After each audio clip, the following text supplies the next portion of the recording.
Assalamualaikum warahmatullahi wabarakatuh. Innal hamdalillah nahmaduhu wa nasta'inuhu wa nastaghfiruh wa na'udzu billahi min syururi anfusina wa min sayyiati a'malina. Man yahdihillahu fala mudilla lahu wa man yudlil fala hadiya lahu. Asyhadu an la ilaha illallah wahdahu la syarika lahu wa asyhadu anna Muhammadan 'abduhu wa rasuluh. Allahumma sholli ala wa sallim ala Muhammad wa ala alihi wa sahbihi wa man tabi'ahum bi ihsani illa yaumiddin. Saudara-saudara kaum muslimin yang dirahmati Allah, marilah sejenak kita renungkan betapa banyak nikmat, rezeki dan karunia yang telah Allah berikan kepada kita. Nikmat yang kita tidak akan pernah bisa menghitungnya. Kemanapun mata ini kita arahkan, tentu saja di sana akan dijumpai nikmat Allah. Allah berfirman, wa in ta'uddu nikmatallahi la tuhsuha. Dan jika kalian menghitung-hitung nikmat Allah, niscaya kalian tidak akan sanggup menghitungnya. Quran surat Ibrahim ayat 34. Allah memerintahkan kepada kita, orang-orang yang beriman, agar senantiasa bersyukur kepadanya. Bahkan Allah menjanjikan tidak akan mengazab mereka yang menggandengkan keimanan dengan syukur. Allah berfirman, ma yaf'alullahi bi'adabikum in syakartum wa amantum. Tidaklah Allah akan menyiksamu jika kamu bersyukur dan beriman. Quran surat An-Nisa ayat 147. Dengan demikian, jika kita memang mengaku beriman kepada Allah, maka kita harus bersungguh-sungguh membuktikan pengabdian kita dengan beribadah. Dan jika kita memang benar-benar beribadah kepada Allah, maka kita harus bersyukur kepadanya. Saudara-saudara sekalian yang dirahmati Allah, sungguh termasuk nikmat juga kita bisa bersyukur. Tidak hanya pahala yang akan kita dapatkan, bahkan nikmat yang kita peroleh pun akan dilipat gandakan. Allah berfirman, wa idz ta'adzna rabbukum la in syakartum li'azidanakum wa la in kafartum inna 'adzabi lasyadid. Dan ingatlah ketika Rabb kalian memaklumkan bahwa jika kalian bersyukur, maka aku akan tambah nikmat untuk kalian. Dan jika kalian kufur, maka sesungguhnya azabku begitu pedih. Quran surat Ibrahim ayat 7. Demikianlah saudara-saudara sekalian, apa yang menjadi tuntunan agama kita dalam menyikapi nikmat Allah. Hanya saja permasalahannya sekarang, bagaimanakah cara syukur yang benar yang dicontohkan oleh Rasulullah SAW? Benarkah seseorang telah dikatakan bersyukur hanya cukup dengan mengucapkan Alhamdulillah? Saudara-saudara kaum muslimin yang dimuliakan oleh Allah, ketahuilah bahwa ada 3 rukun syukur yang harus dipenuhi oleh seorang sehingga ia bisa dikatakan telah bersyukur dengan sebenar-benarnya. Pertama, dia menyadari dan mengakui bahwa kenikmatan yang diperolehnya itu semata-mata berasal dari Allah, bukan semata-mata hasil usaha dan jerih payahnya.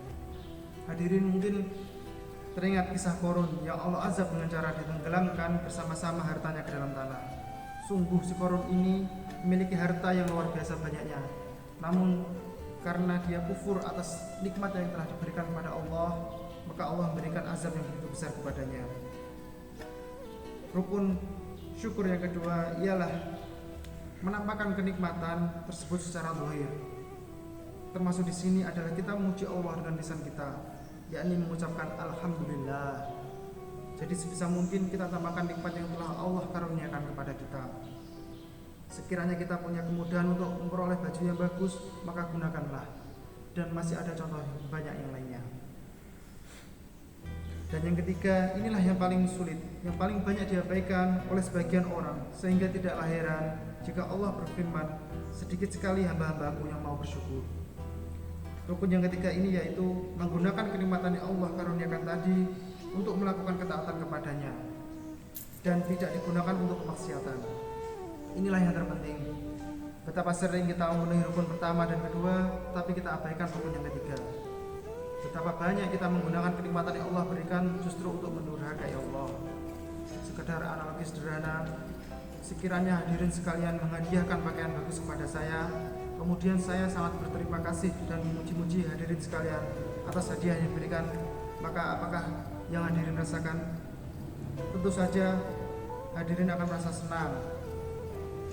Namun apakah kiranya jika yang hadirin rasakan manakala keesokan harinya mengetahui bahwa hadiah yang telah hadirin berikan saya gunakan untuk mengepel lantai, mengelap kaca tembok dan lain sebagainya, tentu saja rasa sakit dan merasa terhina menyelimuti dada.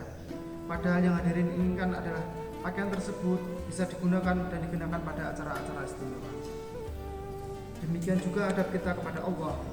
Selayaknya selain kita memuji atas nikmat yang dikaruniakan, sebisa mungkin kita gunakan untuk ketaatan kepadanya dan tidak untuk mendurhakainya. Sehingga mereka yang sekarang mendapat kenikmatan berupa kenaikan pangkat atau jabatan tentunya harus bisa menggunakan kenikmatan tersebut untuk lebih dekat kepadanya. Demikian juga dengan beberapa orang yang mengalami kenaikan gaji, tentunya sedekahnya harus lebih banyak dari yang sebelum-sebelumnya. Dan contoh lain, mereka yang diberi kesempatan untuk naik haji, tentunya sepulang dari haji harus lebih rajin beramal soleh dan lebih menjaga diri dari dosa dan maksiat. Inilah tuntutan syukur yang sebenarnya, tuntutan syukur yang diajarkan Nabi kita Muhammad Rasulullah SAW. Lihatlah bagaimana Rasulullah mensyukuri nikmat Allah yang telah dikaruniakan kepadanya. Adalah Rasulullah senantiasa sholat malam sampai kakinya bengkak. Melihat keadaan ini, Aisyah istri beliau dengan iba bertanya, "Ya Rasulullah, apakah Anda tetap berbuat demikian? Padahal Allah telah mengampuni dosa-dosa Anda, baik yang telah lalu maupun yang akan datang." Lihatlah para hadirin, kenikmatan macam apa yang besar daripada diampuninya segala dosa, baik yang telah lalu maupun yang akan datang. Sungguh kenikmatan yang luar biasa. Tapi mengapa Rasulullah tetap melakukannya, yaitu sholat malam tersebut? Padahal kalaupun itu hukumnya wajib, beliau meninggalkannya, toh Allah sudah pasti mengampuni segala dosa-dosanya. Maka apa jawaban beliau atas pertanyaan istri kekasihnya tersebut? Apakah saya tidak boleh menjadi hambanya yang bersyukur? Hadis riwayat Bukhari Muslim. Subhanallah, bagaimana beliau mensyukuri nikmatnya tersebut. Ternyata beliau justru semakin giat dalam beribadah, melakukan ketaatan kepada Allah sampai kakinya bengkak. Lihatlah, sudahkah kita seperti ini? Sudahkah kita semakin hari semakin meningkatkan amal kita, seiring senantiasa bertambahnya iman kita? Allahumma ya Allah, ampunilah kami dari segala dosa dan kesalahan kami. Semoga Allah selalu memberikan hidayah bagi kita untuk segala nikmat yang telah Allah karuniakan kepada kita. Wassallallahu wassalamu wa barakallahu ala nabiyyina Muhammadan wa ala alihi wa sahbihi ajma'in. Assalamualaikum warahmatullahi wabarakatuh.